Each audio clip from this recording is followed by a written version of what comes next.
नमस्कार, मैं हूं प्रवीण दुबे। धार की भोजशाला वाग्देवी मंदिर है या कमाल मौलाना मस्जिद, इसे लेकर एएसआई ने सर्वे शुरू कर दिया है। कई तरह के प्रमाण दिख रहे हैं जो इस बात की तस्दीक कर रहे हैं कि यहां मंदिर के अवशेष ज्यादा हैं। जो भी तय होना होगा हो ही जाएगा, लेकिन दोनों पक्षों के बीच ये मसला कई सालों से तनाव की वजह बना हुआ था। कई बार वहां तनाव के हालात थोड़ा ज्यादा बढ़ गए, मगर राम मंदिर फैसले के बाद जिस तरह से कोर्ट कई मंदिरों की पड़ताल के लिए और निर्देश दे रही है, यहाँ की जनता भी समझ रही है कि मुगल आक्रांताओं की हकीकत बाद में सामने आ ही जाएगी। इसलिए शिकवे शिकायत तो हैं, लेकिन अंदर ही अंदर हैं, सतह पर नहीं आ पा रहे। कोई भी मसला चुनाव के वक्त सामने आता है तो सियासत भी उसमें शुमार हो जाती है। धार की भोजशाला का फैसला किसी भी सरकार का नहीं है, कोर्ट का है, जिसमें एक पक्ष ने आवेदन लगाया और कोर्ट ने उसमें संज्ञान ले लिया। कांग्रेस के वरिष्ठ नेता दिग्विजय सिंह कह रहे हैं कि ये लोग सिर्फ हिंदू मुस्लिम कराना ही जानते हैं, इसी वजह से ये सब हो रहा है। इस विवाद का एमपी की सियासत से बहुत ज्यादा कोई वास्ता होगा या ये कोई चुनावी ट्रेंड सेट कर देगा, ऐसा नजर भी नहीं आता। चुनावी माहौल में बीजेपी अपनी पूरी तैयारी में लगी है। रोज मुख्यमंत्री डॉक्टर मोहन यादव किसी न किसी का नॉमिनेशन फाइल करा रहे हैं। कांग्रेस के दावेदार इंतजार कीजिए, आप कतार में हैं को अब तक जी रहे हैं। तो बहुतेरे ऐसे विषय जिनसे जुड़े हुए सवालों को लेकर एक खास पैनल के पास जाएंगे और कहेंगे जवाब तो देना होगा, लेकिन रस्मन सबसे पहले आपको दिखाते हैं एक रिपोर्ट, देखिए। धार की भोजशाला वाग्देवी मंदिर है या कमाल मौलाना मस्जिद, इसे लेकर एएसआई ने सर्वे शुरू कर दिया है। हाईकोर्ट की इंदौर खंडपीठ ने वैज्ञानिक तौर तरीके से इसकी पड़ताल यानी सर्वे करने के निर्देश दिए। परमार वंश के राजा भोज ने यहाँ शासन करने के दौरान तकरीबन 11वीं शताब्दी में यहाँ मंदिर का निर्माण करवाया। चूंकि वे शास्त्र और शस्त्र दोनों में पारंगत थे, लिहाजा शक्ति और सरस्वती दोनों ही देवी के उपासक भी थे। धार की भोजशाला में मां सरस्वती के होने के कुछ प्रमाण दिखते हैं। इसी वजह से हिंदू पक्ष लंबे वक्त से यहाँ नमाज न होने की मांग करता रहा है। इंदौर हाईकोर्ट के फैसले के खिलाफ मुस्लिम समाज सुप्रीम कोर्ट भी गया, लेकिन सुप्रीम कोर्ट ने आउट ऑफ टर्न सुनने और इस पर स्टे लगाने से इनकार कर दिया। मुझे लगता है कि अब इसके लिए भी हमको हाई कोर्ट जाना पड़ेगा, पांचों टाइम की नमाज शुरू कराने के लिए। पक्षकारों को बुलाया गया था, माननीय हाई कोर्ट का निर्देश था कि पक्षकारों की मौजूदगी में सर्वे हो, लेकिन पक्षकारों को नोटिस शामिल कराना आर्कियोलॉजिकल डिपार्टमेंट की टीम का काम था, वो नहीं करवाया गया। तो ये अपने आप में शंका पैदा करते हैं। कोई सुप्रीम कोर्ट से खारिज नहीं किया गया। सुप्रीम कोर्ट ने ये कहा गया है कि अभी इमरजेंसी सुनने की जरूरत नहीं है, सुप्रीम कोर्ट सुनेगी हमारा केस। धार में हिंदू मुस्लिम समुदायों के बीच कई सालों से ये विवाद चला आ रहा है कि ये मंदिर है या मस्जिद। आजादी के भी पहले यानी 1935 में धार रियासत ने यहाँ पर शुक्रवार को नमाज पढ़ने की आजादी दे दी थी।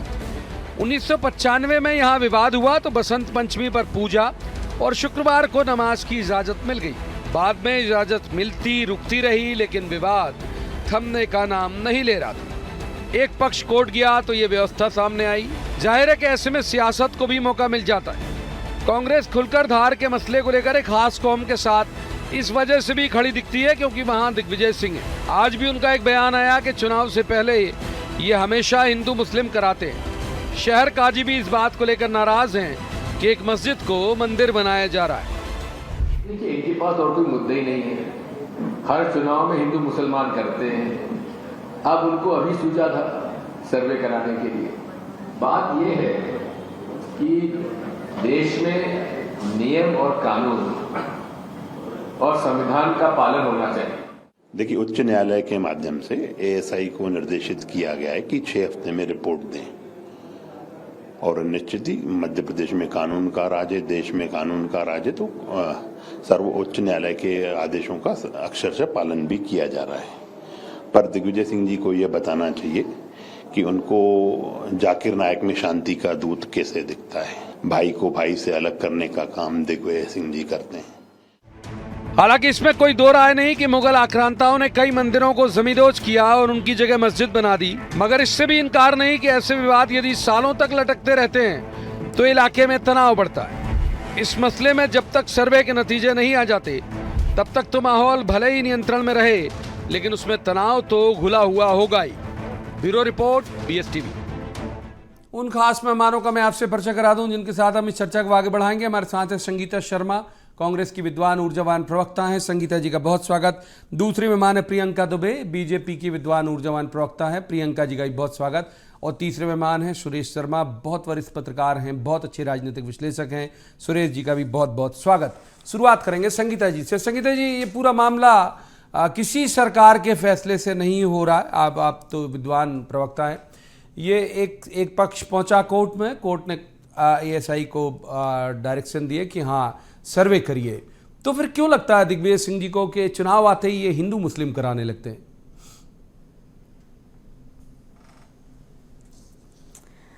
आप ये पहले प्रवीण जी ये स्पष्ट करेंगे आपकी कौन सा पक्ष पहुंचा है कोर्ट, क्योंकि ये मसला तो बहुत पुराना है और हिंदू अभी पक्ष पहुंचा, जाहिर बात है हिंदू पक्ष पहुंचा, तो हिंदू पक्ष जो है वो स्पष्ट हो जाएगी। हिंदू पक्ष पहुंचा है बेशक।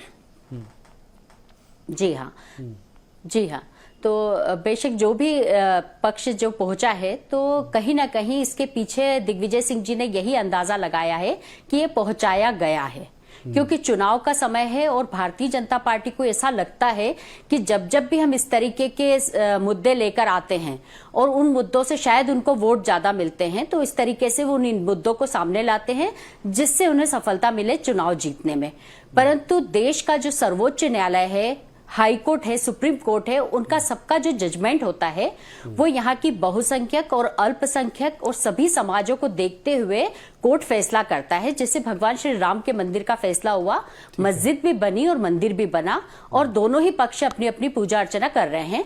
तो मुझे लगता है कि धार का जो भोजशाला वाला मुद्दा काफी समय से चल रहा था और अब जब ये सुप्रीम कोर्ट के पास गया है, हाई कोर्ट के पास गया है और याचिका लगी है इसमें और दोनों पक्षों ने अपनी अपनी राय रखी है, तो जब भी फैसला आएगा तो मुझे लगता है कि दोनों पक्षों को साथ में रखते हुए फैसला आएगा और जो भी सुप्रीम कोर्ट हाई कोर्ट फैसला देगी वो सबको मान्य होगा, जैसे श्री राम मंदिर का फैसला आया था।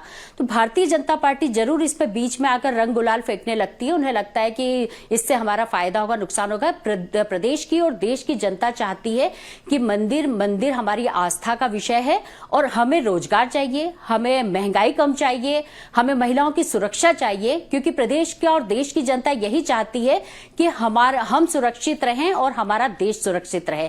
ये नहीं चाहती है कि विवाद हो, हमारे बच्चे घर से निकलने में डरने लगे, स्कूल जाने बंद हो जाए उनका। और ये जो अराजकता जो फैलती है, उस अराजकता और अहिंसा के खिलाफ है हमारे यहाँ के लोग। नहीं चाहते हैं कि हिंसा हो, अहिंसा रहे यहाँ पर। तो समाज दोनों पक्ष यही चाहते हैं, तो उसको देखते हुए भारतीय जनता पार्टी को ज्यादा खुश नहीं होना चाहिए और इस तरीके के मुद्दे चुनाव के वक्त बिल्कुल भी नहीं निकालना चाहिए। प्रियंका जी को इन करते हैं। प्रियंका जी, चुनाव के कारण हिंदू मुस्लिम कराते हो आप लोग पीछे खड़े होके, भले ही ये मामला कोर्ट से के डायरेक्शन से आया या कोर्ट के डायरेक्शन से सर्वे हो रहा है, लेकिन कांग्रेस ये मानती है कि पर्दे के पीछे खड़े होके हिंदू मुस्लिम कराते हो आप लोग, क्योंकि आसानी से चुनाव नहीं जीत सकते, ये आरोप है। बात सुनी होगी कि जैसी दृष्टि और वैसी सृष्टि। जैसा आपका खुद का दृष्टिकोण होता है, आपको सारा नजारा ही वैसा नजर आने लग जाता है। ये बात कांग्रेस पार्टी के ऊपर पूरी तरह सत्य साबित होती है।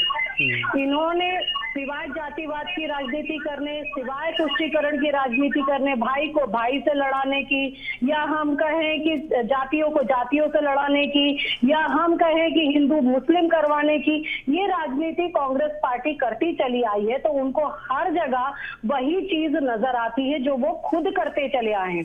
विगत कई वर्षों से मध्य प्रदेश के अंदर भारतीय जनता पार्टी की सरकार है और हमें ऐसे छोटे मुद्दे ले जा करके या इस प्रकार की भावनाओं को भड़का करके राजनीति करने की कतई आवश्यकता नहीं है। ये स्पष्ट तौर पे आप लोग खुद भी देख सकते हैं कि विधानसभा में ओबीसी फैक्टर को लेकर के इन्होंने जातिवाद फैलाने का पूरा प्रयास किया, जिसको जनता ने पूरी तरह से दरकिनार करते हुए 163 सीट के साथ में हमें अपना जनादेश दिया। तो हम चाहते हैं इसके पहले भी 18 साल तक हमारी सरकार चल रही थी, अगर हमें हिंदू मुस्लिम करना होता या इस प्रकार की चीजें करनी होती तो बहुत साल के ऊपर निर्णय कब का आ चुका होता। परंतु हमें न्यायिक व्यवस्था के ऊपर पूरा विश्वास है। हम सर्वधर्म समभाव की भावना को लेकर के, सर्वे भवन्तु सुखिनः की भावना को लेकर के चलने वाले लोग हैं। और ये जो विषय है, अगर किसी की आस्था का प्रतीक रहा है और हिंदू धर्म अगर चाहता है कि इसके ऊपर भी अगर एएसआई का सर्वे किया जाए और उसका सम्मान करते हुए उन्होंने इसका जब निर्णय आया कि इस पे जीपीएस और जीपीआर वाली रिपोर्ट भी सबमिट की जाएगी, आधुनिक तरीके से भी इसका सर्वे कराया जाएगा। इसका दोनों पक्षों ने, मैं तो ये कहूंगी दोनों ही पक्षों ने सम्मान किया कि सर्वे कराया जाए। और ये चीज आज हम बात करें तो 500 साल के संघर्ष के तौर पर श्री रामलला आज स्थापित हुए हैं, तो इसके ऊपर भी अगर हम बात करें राजनीति करने का काम किस पार्टी ने किया, ये सभी ने देखा है। और किस तरीके से अभी कुछ दिन पहले राहुल गांधी जी ने कहा कि हिंदू धर्म में जो शक्ति है मैं उससे लड़ना चाहता हूं, मैं उसका विरोध करना आऊंगा आपके पास आऊंगा। अब तीसरे मेहमान को इन करूंगा, माफ कीजिए बहुत वक्त आपको भी दिया। सुरेश शर्मा जी सीनियर जर्नलिस्ट हैं। सुरेश जी कैसे देखते हैं आप, समझ लीजिए। आऊंगा सुरेश जी को इन करते हैं। सुरेश जी कैसे देखते हैं आप धार वाले मसले को लेकर? ये ठीक है कि भाई जब मुगल आक्रांताओं के मसले को लेकर कोर्ट थोड़ा अगर डॉक्यूमेंटल कोई भी पक्ष डॉक्यूमेंटल प्रूफ पेश कर रहा है तो हम देखते हैं कि भाई चाहे ज्ञानवापी हो चाहे कुछ, वो कहते हैं कि हाँ भाई ठीक है, अगर उन्हें वो मुतमईन हो गया कोर्ट तो कहता है सर्वे कराओ और कराना चाहिए। इस पूरे मसले में आपको लगता है कि बीजेपी माइलेज ले रही होगी जो आरोप कांग्रेस लगा रही हो? दूसरा, क्या ये पूरे एमपी के इलेक्शन को ड्राइव करेगा ये मसला, आपको ऐसे लगता है? कि पूरे मध्य प्रदेश की राजनीति को प्रभावित नहीं करेगा। यदि थोड़ा बहुत प्रभाव पड़ेगा भी तो वो धार झाबुआ वाले क्षेत्र में ही पड़ेगा इसका, जैसा हमेशा पड़ता रहा है। और दूसरी बात यह है कि राजनीति, अटल जी हमेशा एक बात कहा करते थे कि सांप्रदायिक राजनीति जो है वो दुधारी तलवार की तरह होती है। आप एक तरफ काटने की कोशिश करेंगे, दूसरी तरफ स्वाभाविक रूप से कट जाएगा। तो यदि मान लो दिग्विजय सिंह ये कहते हैं कि हिंदू मुस्लिम की राजनीति कर रहे हैं, इसका मतलब दिग्विजय सिंह जी हिंदू मुस्लिम राजनीति का पक्ष ले रहे हैं। और इधर यदि मान लो आवेदन लगता है तो हिंदू पक्ष अपने आप में सक्रिय होता है। तो स्वाभाविक रूप से यदि हिंदू पक्ष को कोई सक्रिय करने की कोशिश करेगा तो प्रतिक्रिया में मुस्लिम पक्ष सक्रिय हो जाएगा, और मुस्लिम पक्ष को कोई सक्रिय करने की कोशिश करेगा तो प्रतिक्रिया में हिंदू पक्ष सक्रिय हो जाएगा। लेकिन इसमें एक मुद्दा बड़ा है, और प्रवीण जी सबसे महत्वपूर्ण बात यह है कि राजनीतिक दलों को ये बात तय करना चाहिए बैठ करके अब कि क्या इस देश में जो आक्रांताओं के द्वारा नुकसान पहुंचाया गया था संस्कृति को, सभ्यता को, मंदिरों को और इन सब को, उसके बारे में आखिर एक राष्ट्रीय नीति कब बनेगी? राष्ट्रीय नीति बनना चाहिए। एक तरफा विवाद करने से कोई लाभ नहीं होता। कि जब पंडित जवाहरलाल जी देश के प्रधानमंत्री बने तो उन्होंने केवल हिंदू मंदिरों का अधिग्रहण करने का और उनकी रख रखाव की जिम्मेदारी सरकार के पास ले ली, लेकिन मंदिर के अलावा मस्जिद और चर्च और इनको सब के लिए छोड़ दिया, और ये कह दिया कि साहब हिंदू समाज के लोग जो है ये व्यवस्था करने में सक्षम नहीं है। तो आज सबसे ज्यादा मंदिर जो है वो सरकार के अधिग्रहण में है। अरबों खरबों का हमारा चढ़ावा जो है वो धर्म के प्रचार की बजाय सरकार की सेवा में लगता है। तो एक अव्यवस्था ये पैदा हुई। दूसरी अव्यवस्था तब हुई जब जो वर्शिप एक्ट लगा कि आपने एक तरफा कह दिया कि राम मंदिर को छोड़ करके बाकी संस्थान जो है 47 की स्थिति में रहेंगे। आज वो कानून किसी मायने का नहीं बचा, और आप देख लीजिए ज्ञानवापी के मामले में एक नया मामला सामने आ गया और उस कानून का हवाला दिया गया, किसी ने स्वीकार नहीं किया। तो कुल मिलाकर के ये है कि राजनीतिक जो हमारी व्यवस्था है वो हमारी संस्कृति को और हमारी व्यवस्थाओं को नुकसान पहुंचाती है। जब कोई भी राजनीतिक पार्टी का प्रवक्ता हो, कार्यकर्ता हो, उससे आप बात करेंगे तो वो ये नहीं कहेगा कि वास्तविकता क्या है, वो अपनी पार्टी के विचारों को रखेगा। क्या संगीता जी और दुबे मैडम ये दोनों ये कह सकते हैं कि वहां सर्वे नहीं होना चाहिए, या ये कह देंगे ये दोनों एक सहमत की वहां कमाल मौला मस्जिद बन जाना चाहिए, या और जो है ये धार की भोजशाला है इसको ढा करके वहां मस्जिद बना देना चाहिए? क्या इसी बात पे सहमत हो सकते हैं? और प्रवीण जी जिसने भी वहां जाकर देखा है, मैं गया हूं धार में, ये दोनों हमारी बहनें यदि मान लो गई हो तो ये बताएं कि ये उन्होंने देखा है। ये कमाल मौला मस्जिद है कहाँ वहां? आपको मालूम है प्रवीण जी? आप तो सारे पिलर में हिंदू देवी देवताओं के चित्र बने हुए हैं। मैं भी एक बार गया हूँ। मैं इससे अलग हट करके एक बात कह रहा हूँ। जो उसका गेट है, उस गेट के बाहर एक मजार बनी हुई है, उसको कमाल मौला मस्जिद कहते हैं। अंदर तो कुछ है ही नहीं। वो तो जबरन में जो एक दबाव रहा राजनीति का आजादी के बाद से और बीजेपी की सरकार आने तक, ठीक है उसने इस प्रदेश में जो उदंडता मचाई है उसका परिणाम है ये सारी चीजें। उसका परिणाम। एक बार संगीता जी को इन कर लेते हैं सर, बहुत देर से कह रहे हैं उनके पास। संगीता जी, ये इतना बड़ा मामला, मतलब मैं भी सहमत हूं, देखिए शर्मा जी भी सहमत हैं कि पूरे प्रदेश के इलेक्शन को ड्राइव करेगा, इसमें डाउट है। मतलब लोगों का बहुत ज्यादा ऐसा इंटरेस्ट उस सब को लेके नहीं है। ठीक है, देवी सबकी आराध्य है, सबकी वहाँ चिंता हो सकती है, फिक्र हो सकती है, लेकिन इस पर ड्राइव नहीं होगा इलेक्शन, तो फिर कैसे ऐसे आरोप लगते हैं कि बीजेपी जानबूझ के कराती है ताकि पोलराइज हो सके? उन्हें कहाँ, मतलब कैसे हो कर पाएंगे? जबलपुर में, दमोह में, सागर में ये मुद्दा तो बनेगा नहीं मेरी समझ से।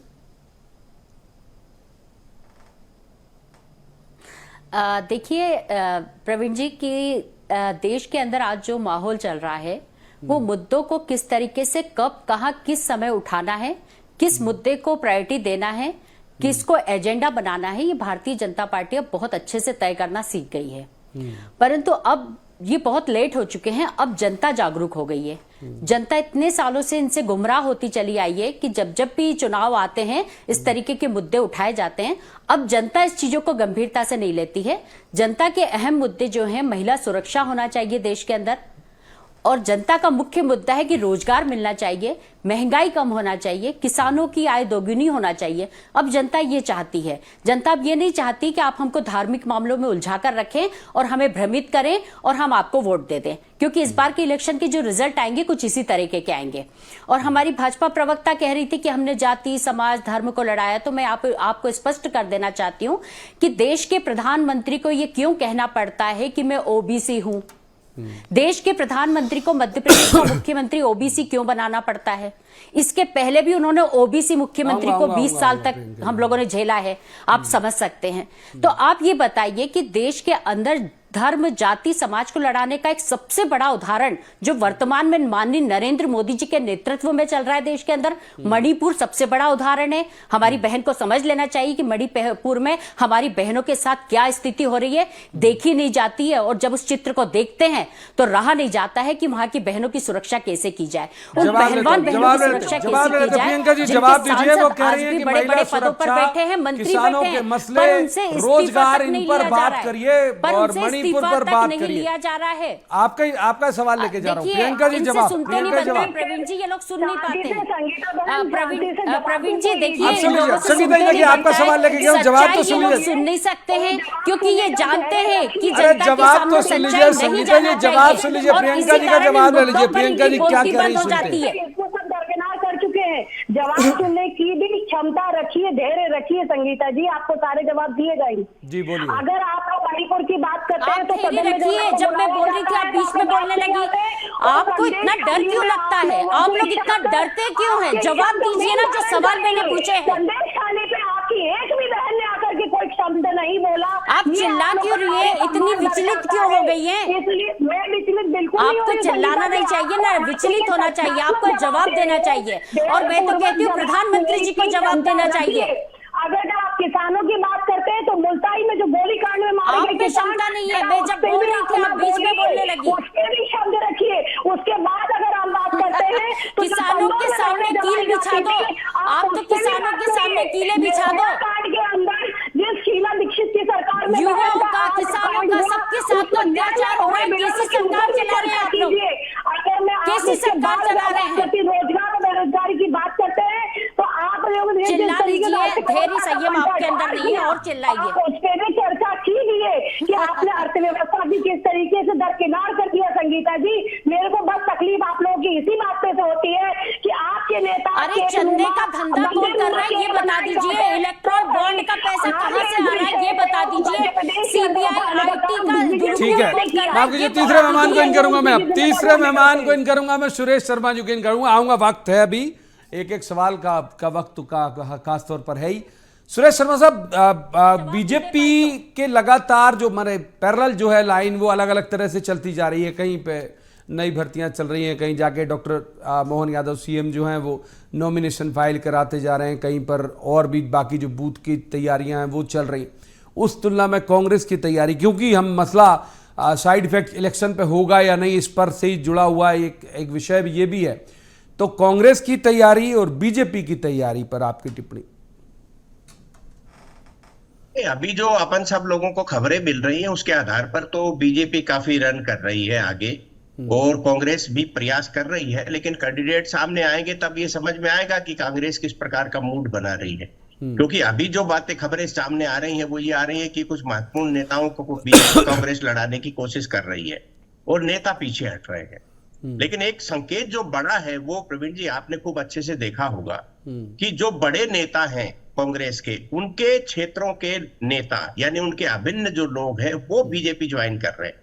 इसके बारे में इसका राजनीतिक आशय या अभिप्राय क्या है कि यदि कमलनाथ जी के खास लोग जो है जाकर के बीजेपी ज्वाइन कर रहे हैं, अजय सिंह राहुल भैया के खास लोग जो है आकर के ज्वाइन कर रहे हैं, गोविंद सिंह के खास लोग आकर के ज्वाइन कर रहे हैं, और उन क्षेत्रों के जहां भाजपा थोड़े दिन पहले कमजोर दिख रही थी विधानसभा के चुनाव में, उन क्षेत्रों के लोगों का बड़ी संख्या में जो है, अब हम सबको और आपने चर्चा की थी तो आपने देखा था कि मंडला को अपन सब कमजोर मान रहे थे कि मंडला में कैंडिडेट कांग्रेस, डिंडोरी तो पूरी कांग्रेस समाहित हो गई परसों। हाँ, पूरी डिंडोरी की पूरी कांग्रेस समाहित हो गई, और डिंडोरी के ओंकार मरकाम जी जो है वो प्रभावशाली आदमी है। हालांकि उनको टिकट दी है तो हमको आज भी लगता है कि टक्कर तो जबरदस्त होगी, बाउंड्री कौन पार कर जाए किसका भरोसा है वहां। तो ये जो बिल्कुल निश्चित रूप से देख, पर कुल मिलाकर के जो ये एक प्रकार से लोगों का आना हो रहा है, तो ये शीर्ष नेतृत्व छत्रपों के लोग टूट करके आ रहे हैं या छत्रपों के इशारे पर टूट करके आ रहे हैं, या जो युवा नेतृत्व कांग्रेस ने प्रारंभ किया है उसके विरोध स्वरूप आ रहे हैं। ये लोकसभा चुनाव को प्रभावित करने वाला बड़ा मुद्दा है, क्योंकि लगातार आत्मबल टूट रहा है। और मैं निश्चित रूप से कांग्रेस के प्रादेशिक नेतृत्व की प्रशंसा करूंगा कि उसके बावजूद भी वो ये कह रहे हैं कि नहीं हमारी तो टांगों में बहुत बल है। तो ये एक महत्वपूर्ण बात आप कह रहे हैं। यही सवाल लेके संगीता जी के पास चलते हैं। संगीता जी, आपको प्रभावित जो है डॉक्टर सुरेश शर्मा जी का जो आकलन है, धार की भोजशाला प्रभावित नहीं करेगी, ये जो टूटन है वो प्रभावित करेगी, जो बड़े बड़े नेता दाएं बाएं हो रहे हैं और एंड टाइम में पूरे समाहित हो जा रहे हैं बीजेपी में। संगीता जी, आपकी टिप्पणी। देखिए प्रवीण जी, ये तो भाजपा ही कृत्य कर रही है। अभी देखा ना आपने, मैंने 2 सवाल पूछ लिए तो भाजपा प्रवक्ता बीच में चिल्लाने लगी थी। अब मैं आपको बताती हूँ कि ये जो कृत्य कर रहा है वो कौन कर रहा है। भारतीय जनता पार्टी इतना बड़ा दल है, मिस कॉल के मेंबर है इनके पास, आज देश का सबसे बड़ा दल कहलाता है। आप इतने बड़े दल के सदस्य होने के बाद क्या कारण आ गया कि आपको नरोत्तम मिश्रा जी को एचआर का काम देना पड़ा? नरोत्तम मिश्रा जी को पकड़ पकड़ के तोड़ तोड़ के लोगों को लाना पड़ रहा है। विपक्ष खत्म करने की बात कर रहे थे, भाजपा कांग्रेस युक्त होती चली जा रही है। आप इलेक्ट्रॉल बॉन्ड के माध्यम से करोड़ों रुपया चंदे का धंधा कर रहे हैं, ये कर रहे हैं, हमारे अकाउंट को फ्रीज कर दिया। तो क्या ये लोकतंत्र का काम हो रहा है देश के अंदर? ये अलोकतांत्रिक तरीके से फिर आपकी बारी में फिर वो बोलेंगे तो इनसे बोलिए कि थोड़ा चुप रहें, इनसे बोलिए। बोल दिया भाई, मैं आप भी उनकी बारे में बोलती तब भी बोलता हूँ, क्योंकि प्रधानमंत्री जी ने भी लोगों की आवाज को दबाने का काम किया है। देश के विपक्ष को दबाने का काम प्रधानमंत्री जी भी कर रहे हैं, इनके प्रवक्ता भी आवाज को दबाने का काम कर रहे हैं, परंतु हम डरने वाले नहीं है। हम डरने वाले नहीं है, हम अंग्रेजों से नहीं रहे, हम चोरों से डरने वाले नहीं है। ये देखिए प्रवीण जी, थोड़ा जवाब ले लेते हैं भाई, आप जवाब ले लेते हैं। प्रियंका जी, आपसे डरने वाली नहीं है कांग्रेस, आपसे से आशा है, आपकी पार्टी से डरेंगे नहीं। इनने कह दिया हम अंग्रेजों से नहीं डरे, आपसे क्यों डरेंगे? चाहे जितने चाहे तोड़ तोड़ के आप ले आओ, फ्रीज करके हमसे कह रहे चुनाव लड़ो। ये प्रधानमंत्री जी का काम है क्या अलोकतांत्रिक तरीके से आप देश की जनता को तोड़ने का? अब संगीता जी, आप भी सुन लीजिए। देखिए, आपके बारे में मैंने उन्हें रोका था, सुन लेते क्या कह रही प्रियंका जी, सुन लेते। बोलिए प्रियंका जी, बात पूरी करिए, बात पूरी करिए प्रियंका जी, बोलिए। क्योंकि ये मेरी सुन रही थी जो मैं, अरे भाई मैंने रोका था उन्हें, वो रुक गई थी, मैंने रोका था आपकी बारी में कि सुन लीजिए प्रियंका जी। अब ये बता दीजिए कि प्रधानमंत्री जी झूठ क्यों बोलते हैं? 2 करोड़ रोजगार देने का क्यों बोला प्रधानमंत्री जी ने? 15-15 लाख रुपए देने का क्यों बोला? स्विस बैंक से पैसा लेकर आऊंगा क्यों बोला? क्यों जनता को धोखे में रखा? मुझे बताइए ना, जनता को धोखे में रखकर आपने कैसे काम किया है? आज प्रधानमंत्री जी को कोई वोट देने को तैयार नहीं है। देश की जनता चाहती है कि प्रधानमंत्री जी बिल्कुल सामने ना आए, उनका चेहरा देख के भी लोग उनको वोट देना पसंद नहीं कर रहे हैं। और आप देश की जनता को गुमराह करने का काम कर रहे हैं, बार बार उनको ठगने का काम कर रहे हैं। आप बताइए ना, 15-15 लाख कहाँ गए? कहाँ स्विस बैंक से पैसा लगे? करोड़ों की बिल्डिंग है, भाजपा कार्यालय कैसे बन गया? तीसरे मेहमान को इन कर लेते, जब तक आप ये जवाब आपके तीसरे मेहमान को इन करते, सुरेश शर्मा जी को इन करते। एक बात अब बिल्कुल फिसल रहा वक्त हाथ से, भाई तीसरे मेहमान को इन कर लेते। सुरेश शर्मा साहब, एक बड़ा जो मसला है वो ये है कि इलेक्शन एमपी में भले ये देश का चुनाव है, लेकिन आप देखते रहे हो, आप मुझसे ज्यादा सीनियर हैं, आपने कई जगह कई और भी देखा होगा कि राज्यों के मुद्दे बहुत ज्यादा कई बार प्रभावी हो जाते हैं देश के चुनाव में भी। लीडरशिप पे जरूर लोग देखते हैं कि हाँ नेता कौन, तो नरेंद्र मोदी या राहुल गांधी, लेकिन कई बार इलेक्शन में, लोकसभा के चुनाव में भी राज्यों के मुद्दे हो जाते हैं। इस बार किस मसले पे आपको लगता है कि इलेक्शन ड्राइव होगा एमपी में? नहीं, अभी ऐसा कोई मुद्दा कांग्रेस ने नहीं उठाया है जो टर्निंग पॉइंट बन जाए। अभी यदि कोई मुद्दा उठाया जाता है, क्योंकि महंगाई और बेरोजगारी और 15 लाख रुपए, 2 करोड़ रोजगार, ये 3 चुनावों का मामला बन चुका है। 2 बार असेंबली चुनाव हो चुके हैं, 1 बार पार्लियामेंट के चुनाव हो चुके हैं, इसलिए ये जनता की कसौटी पर कसे जा चुके हैं। लेकिन इसमें कोई शक नहीं है कि कमियां बार बार याद दिलाना विपक्ष का दायित्व है, वो उनको याद दिलाएंगे। इस समय जो सबसे बड़ा फैक्टर है प्रवीण जी, आपको याद होगा कि एक समय जब हम इंदिरा जी के कार्यकाल में रिपोर्टिंग करते थे, उस समय सारी चीजें आके इंदिरा जी में सिमट जाती थी और लोग ये कहते थे कि भाई जहां से इंदिरा जी ने हाथ रख दिया जिस पर, वो चुनाव जीत जाएगा।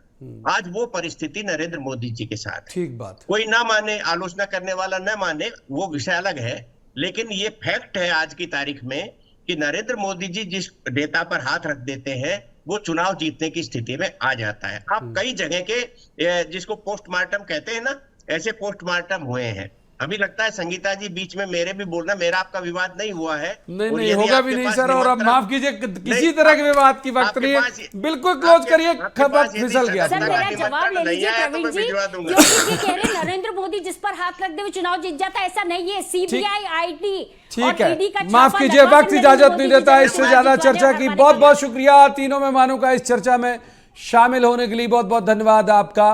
लेकिन ये बात सही है कि अभी तक एमपी में बीजेपी जो मामला लेके आ रही है, जो एजेंडा लेके आ रही है, उसके अलावा कांग्रेस ने अभी तक कोई माहौल ऐसा इस तरह का खड़ा नहीं किया कि जिस मसले पर इलेक्शन ड्राइव हो जाए।